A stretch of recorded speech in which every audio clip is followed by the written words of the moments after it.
जो योगी जी के एक संत के नेतृत्व में चल रही है, वो नशे को संन्यास से नशाबंदी कर देंगे उत्तर प्रदेश में। बताइए, गुजरात में नशाबंदी है, आबकारी बंद है, बिहार में बंद है, उत्तर प्रदेश में चल रहा है।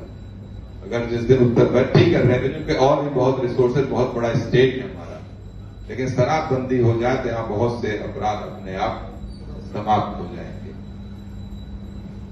अगर आपका धन खोया तो आपने कुछ नहीं खोया है, अगर आपने स्वास्थ्य खोया तो समझिए आपने कुछ खोया है, और आपने चरित्र खोया तो आपने सब कुछ खोया है। इसलिए चरित्र निर्माण अपना करिए, संपत्ति की उन्हें कोई कमी नहीं। हमने तो कहा कि आप अपनी संपत्ति सरकार को दे दीजिए।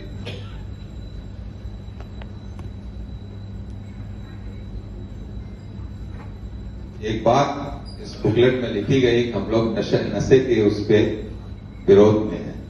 नशा प्रवृत्ति समाप्त, यहां से धीरे धीरे जितना कम कर सकते हो आप लोग करवाने का प्रयास करिए। स्वयं न करिए और किसी को जो कर रहा हो उसे मना करने का भी प्रयास करिए। और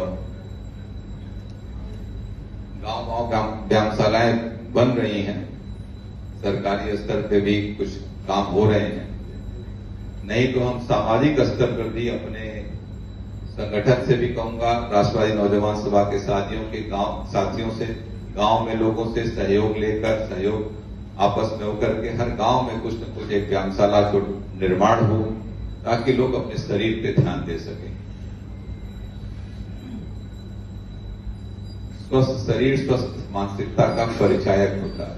शरीर स्वस्थ नहीं रहेगा। हम लोग बचपन में पढ़ते थे, हमको पिताजी हमारे पढ़ाया करते थे कि तीन चीजों का बहुत उन्होंने कहा कि money is lost, nothing is lost. अगर आपका धन खोया तो आपने कुछ नहीं खोया है, अगर आपने स्वास्थ्य खोया तो समझिए आपने कुछ खोया है, और आपने चरित्र खोया तो आपने सब कुछ खोया है। इसलिए चरित्र निर्माण अपना करिए। उस चरित्र निर्माण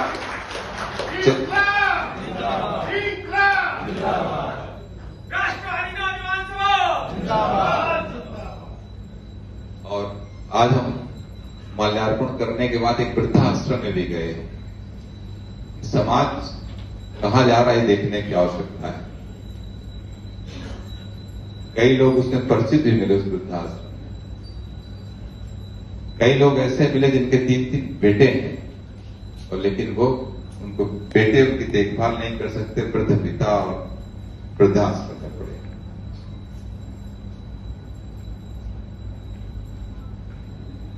यहाँ जितने लोग उपस्थित हैं, कम से कम मैं उम्मीद करूंगा ऐसा आपके जानकारी में या आपके घर में, परिवार में ऐसी स्थिति कभी न उत्पन्न हो, ये आप लोग संकल्प लीजिए।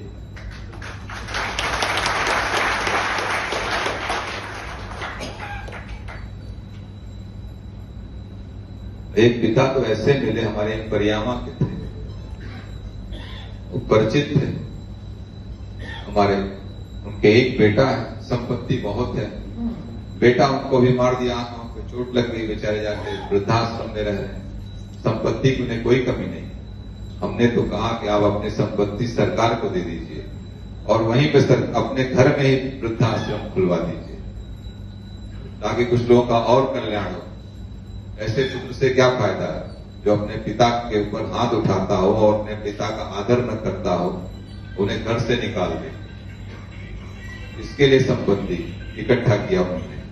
3-3 मकान है उनके इसी जौनपुर शहर में। एक संतान है, वही घर से मार के पिता को निकाल दिया। आज हम कहां खड़े हैं? कितना एग्रेशन हो गया बच्चों के अंदर, अपने माता पिता का भी ख्याल नहीं करता। ये कारण क्या है? नशा है।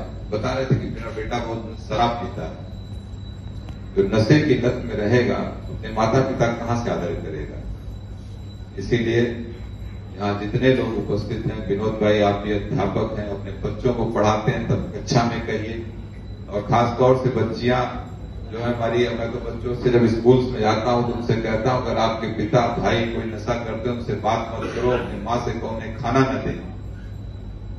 धीरे धीरे नशे को बंद कर। मुझे तो बड़ी उम्मीद और विश्वास था कि उत्तर प्रदेश की सरकार जो है, जो योगी जी के एक संत के नेतृत्व में चल रही है, वो नशे को संन्यास से नशाबंदी कर देंगे उत्तर प्रदेश में बताइए, गुजरात में नशाबंदी है, आबकारी बंद है, बिहार में बंद है, उत्तर प्रदेश में चल रहा है। अगर जिस दिन उत्तर प्रदेश ठीक है, रेवेन्यू के और भी बहुत रिसोर्सेज, बहुत बड़ा स्टेट है हमारा, लेकिन शराबबंदी हो जाए तो यहां बहुत से अपराध अपने आप समाप्त हो जाएंगे, बहुत से घर टूटने, बिखरने, बर्बाद होने से बच जाएंगे।